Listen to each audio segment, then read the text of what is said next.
Can I take this opportunity to express my opinion? Yes. Okay. First, we firmly oppose groundless campaign against China's religious policy. China is a multi-religious country.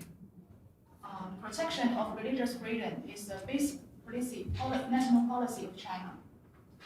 Chinese citizens can freely choose and oppress their belief. It is protected by law. You can find it in Chinese constitution. I can give you some statistics to prove my opinion. There are more than 100 million religious people in China, and over 5,500 religious groups conduct activities in China.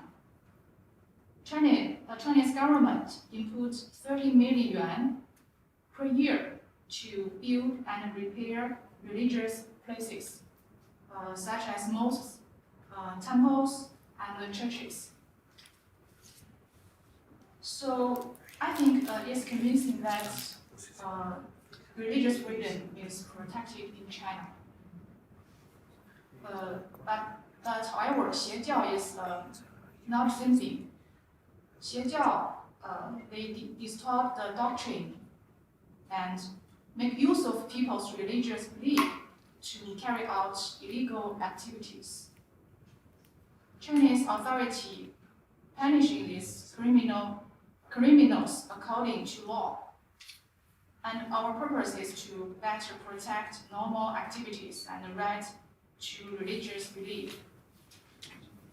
I believe in the world there is no government could allow criminal crimes and the guide of religion. So that's my opinion.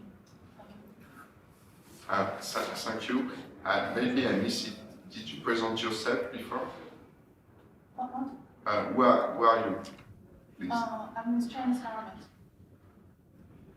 Okay. I'm from Beijing. Yes, thank you. So I will give the floor to Mr. Intervene to answer you. Thank you. I believe it's an important contribution as it was clarified by one of the speakers, but I want to clarify it myself. We do not pretend to give lessons to China. We are very well aware that even in the West, there are problems about religious liberty. Our institutions are not perfect, and particularly groups labeled as cults have been discriminated and persecuted for many years in European countries. There is a debate even in the United States in these very days because television series are questioning why incidents such as the one in Waco, really the police handled the situation according to the law. So I don't believe we are in a position to say we are the good countries, some other countries are, but that's completely foreign to our attitude and certainly to my attitude. And I'm very grateful to the Chinese authorities for having invited me twice in 2017 and also in previous years to China to discuss these issues with them. So I believe dialogue is very important. And so we should make an effort to understand how the Chinese system operates and what are the reasons behind Chinese attitudes. On the other hand, dialogue always goes both ways. So we listen with respect to the position of the Chinese authorities, but when we were kindly invited to China, we also presented our different point of view. So I believe a key comment in your presentation is that Xie Jiao distort the doctrines. Now, distorting the doctrines in our Western European or American legal system is not a crime. And again, I say our system is not perfect. But distorting the doctrines cannot be, in our opinion, be constructed of a crime, because what is a distorted doctrine for one people is the truth for the next person. And so we absolutely agree that people who commit crime, people who kill people, people who abuse women or children, they should be punished. Our concern, however, with your Article 300 of Chinese Criminal Code and with the interpretation of Article 300 in January 2017 by the Chinese Supreme Court and the Chinese Supreme Procuratorate, is that in the definition of criminal activities by Xie Jiao, there are crimes such as spreading superstition or preaching false doctrines. And that is exactly the point where we do not agree, because how you define a superstition, how you define a true doctrine or a false doctrine. Again, what for me is a true doctrine, perhaps for you is a false doctrine. What for you is a true doctrine, perhaps for me is a false doctrine. So we should surely continue this dialogue, and as we try to understand the rationale for the Chinese attitudes against Xie Jiao, and as I say, that I understand that dates back to the Ming period. It's not new. It's a constant in Chinese history.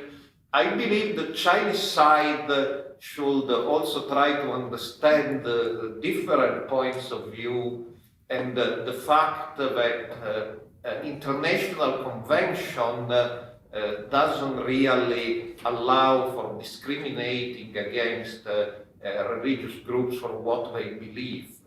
False teaching, distorted teachings, heterodox teaching. So, of course, common crimes should be punished, but nobody should be persecuted for simply believing something other people do not agree with. But again, I thank you for your intervention, and I hope that the dialogue can be continued during the next years. Chinese. Can you introduce yourself? Thank you. I'm a staff from Chinese Association for International Understanding. Just want to ask a question that have you ever gone to China and get some first-hand materials about these cases that related to the Church of Almighty God?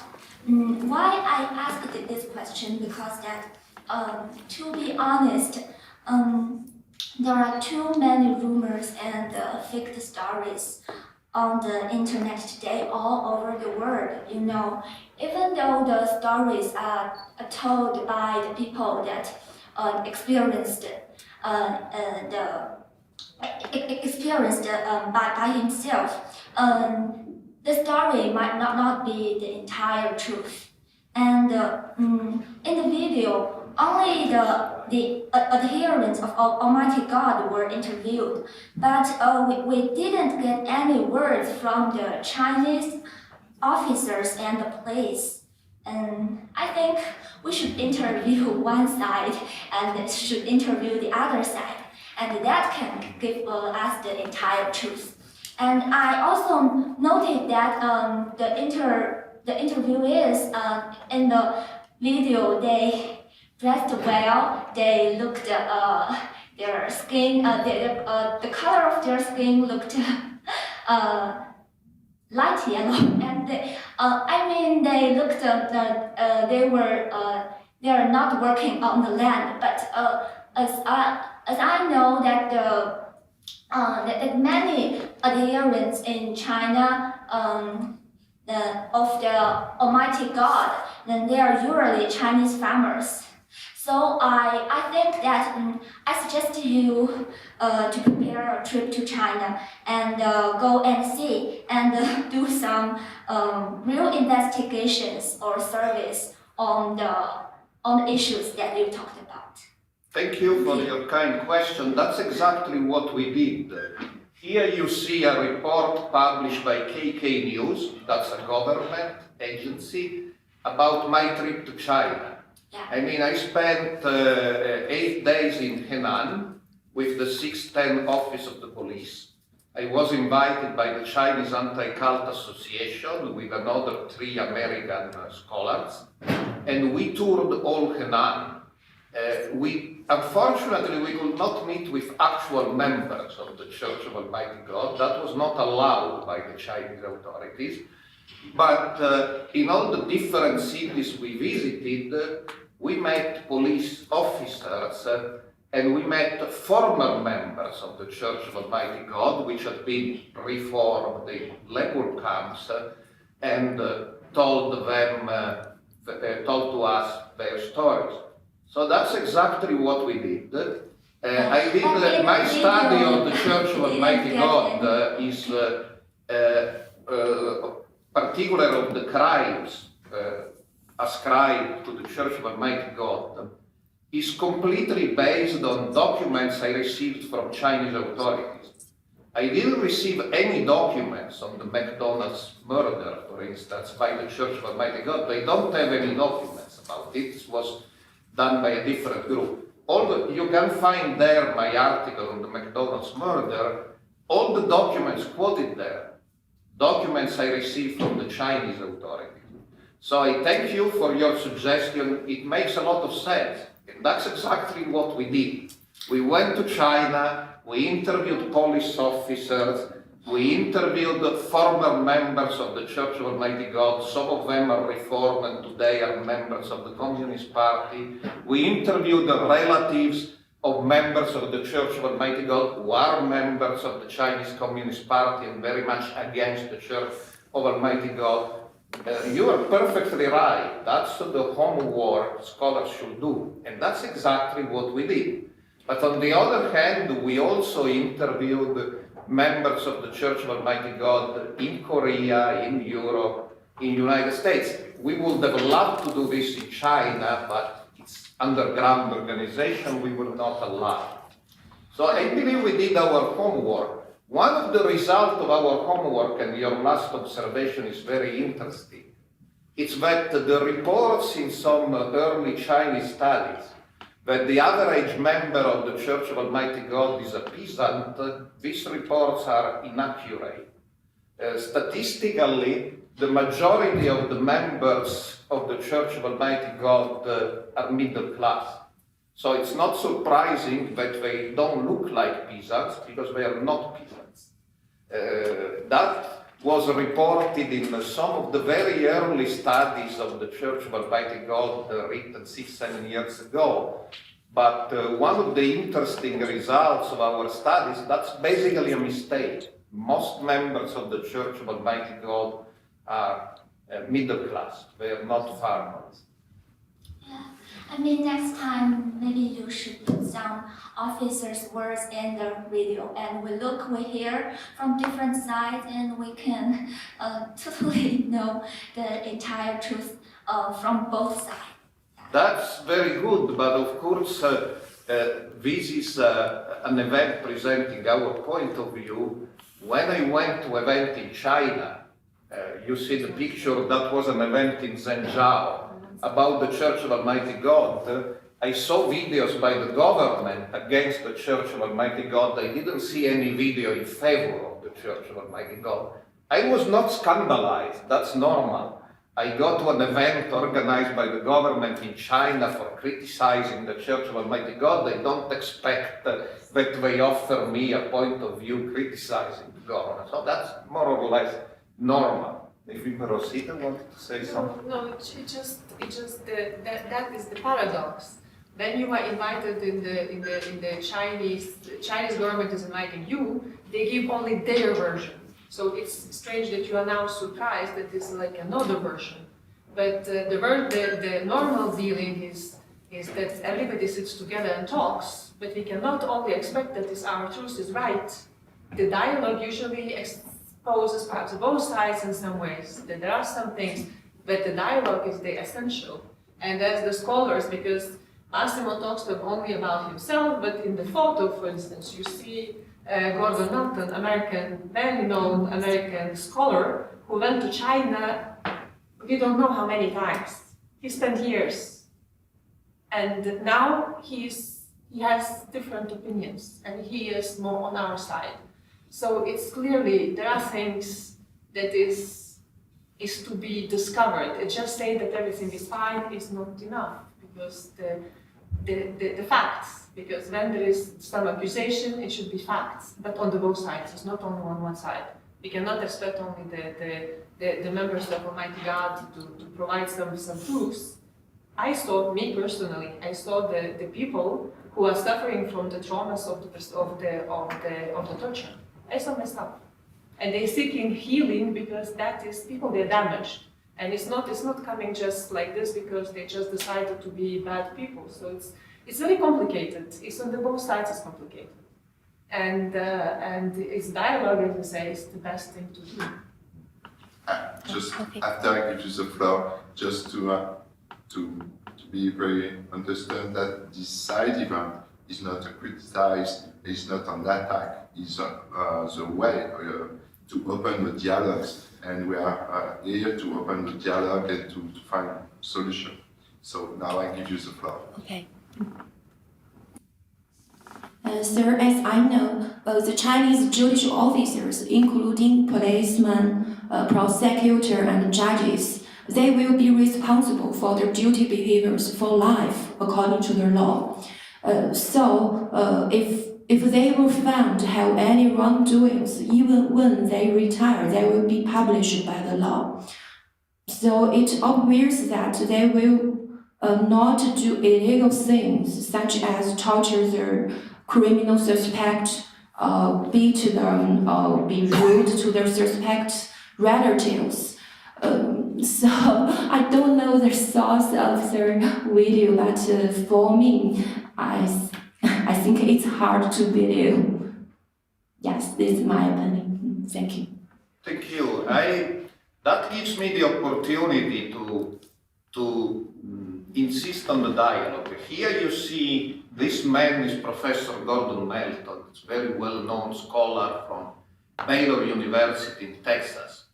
And he, as lecturer to Security University, the University of the Police in Beijing, discussing the Church of Almighty God and discussion. Now, of course, there are in China laws against torture. I'm an Italian. There are these laws also in Italy, but recently 6 policemen were sentenced to heavy jail penalties in Italy for torturing suspects.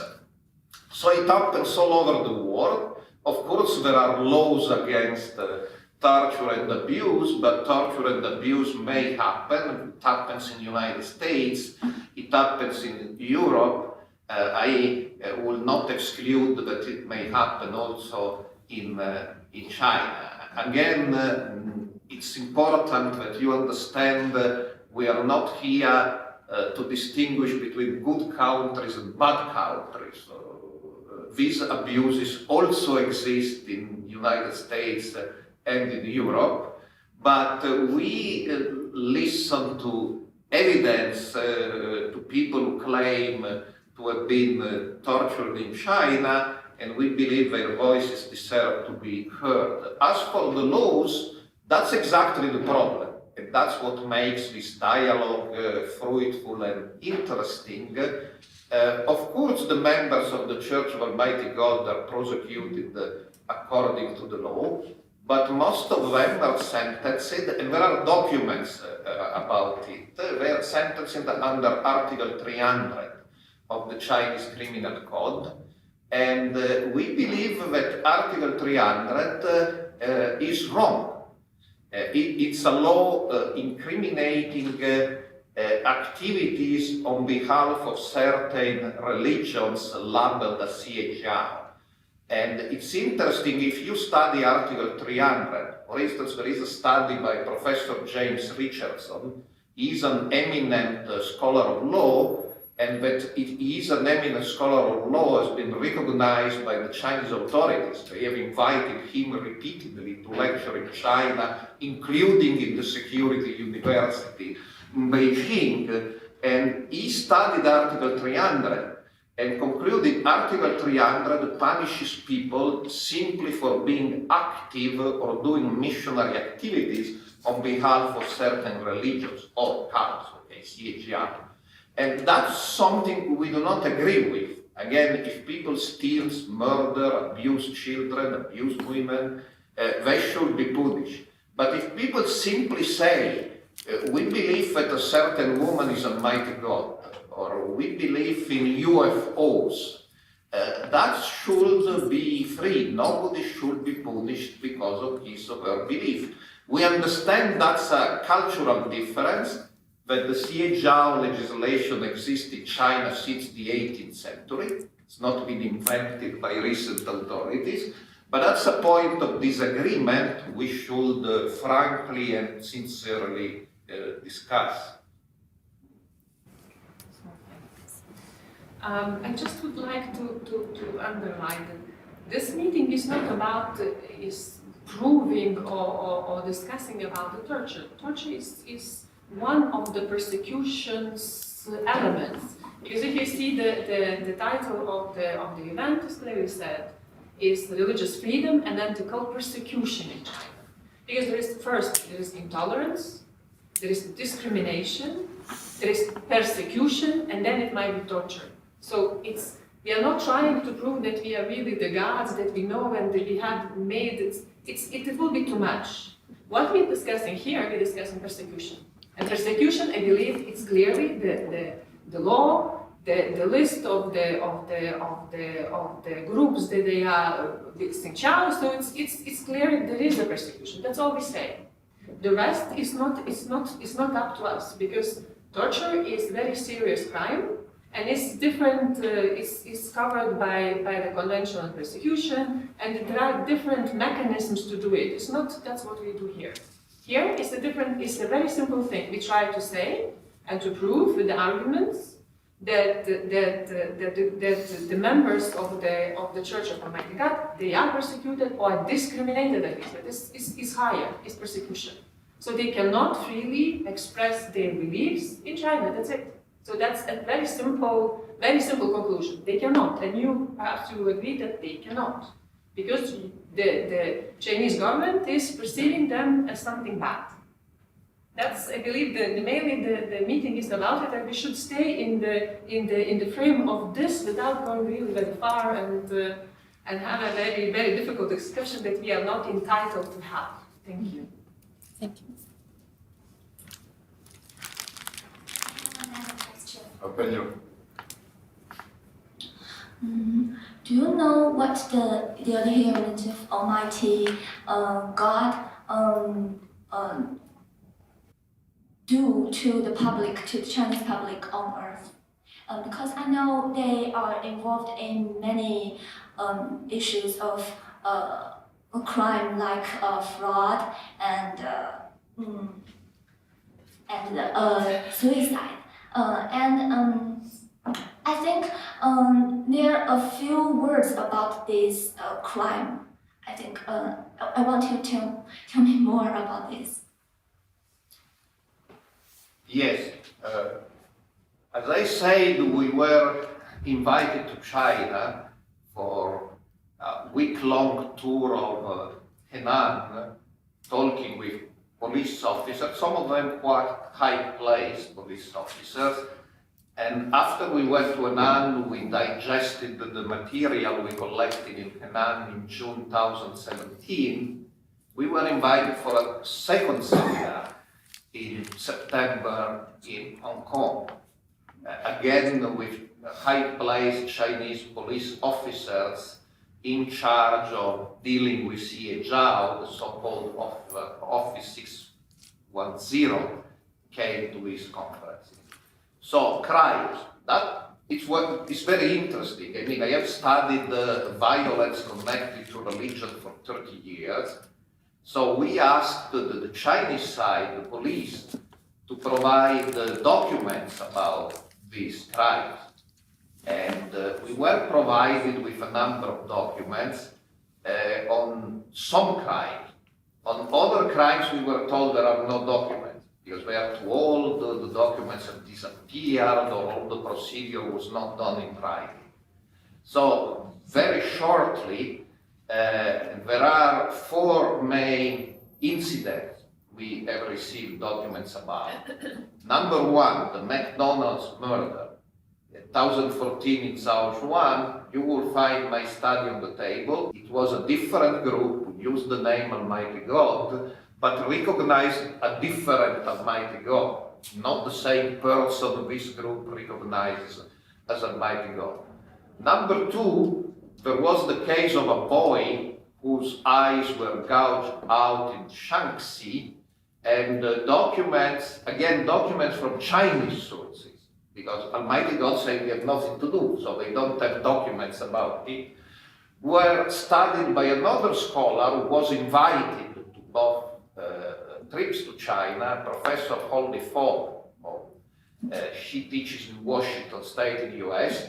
Again, you find there an article she wrote, and Chinese police closed the investigation by saying the boy's eyes were gouged out by the boy's aunt, who later committed suicide. She's not a member of the Church of Almighty God.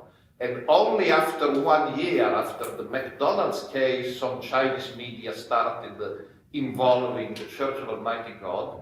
But that's not what the documents say. Case number 3, riots in 2012 about the prediction of the end of the world in 2012. Yes, there were riots in China. Yes, many Chinese believe the so-called Maya prophecy that the world will end in 2012. Perhaps in these riots there were some members of the Church of Almighty God, but the Church of Almighty God as an organization issued documents that this belief was false. And that makes sense, as I know the theology of the Church of Almighty God. I've studied it quite in depth. The Church of Almighty God does not believe in the end of the world. In 2012 or in any other date, it believes the world will be transformed in a better world, but will not be destroyed. And also they believe that this transformation of the world can only take place after the person they recognize as Almighty God will have completely dismission. And as Mr. Ru mentioned it, even Emily Dahl, she's an Australian scholar, she doesn't like the Church of Almighty God, but in her book about the Church of Almighty God, she clarifies that those members who spread the 2012 prophecies were disapproved by the leaders of the Church of Almighty God. Some of them were excommunicated, were expelled. Number 4, in 2002, 16 years ago, some pastors of a Christian church called the China Gospel Fellowship claim to have been kidnapped by Church of Almighty God for purposes of conversion. Here the case is very interesting because the Chinese authorities never open an investigation, there is no police investigation, there is no court case, and we have to believe these pastors and lay leaders of the China Gospel Fellowship, but their story is very not persuasive. And again, you will find an issue of a scholarly journal with an article I wrote based on the existing documents, which are not police documents because police never investigate this case, are documents by this Christian group, and these documents are not very convincing. Very good for a novel. Actually, 2 novels were written in this case, but novels are one case and the reality is something different. I know there are other accusations, you can find them even in Wikipedia very easily, but about these other 2-3 incidents, which are very old, date back to 20 years ago, I asked personally the Chinese authorities to provide documents, and they told me there are no documents left, so I cannot say anything fall under the category of rumors, because when there are no documents, they are rumors, they are not fact. Thank you. Yes, it's time to finish now. We go over more than 40 minutes. So that's very good to have this question, this exchange, because it shows the purpose of this side event, which is dialogue. And for sure, after, we can continue this dialogue. So thank you.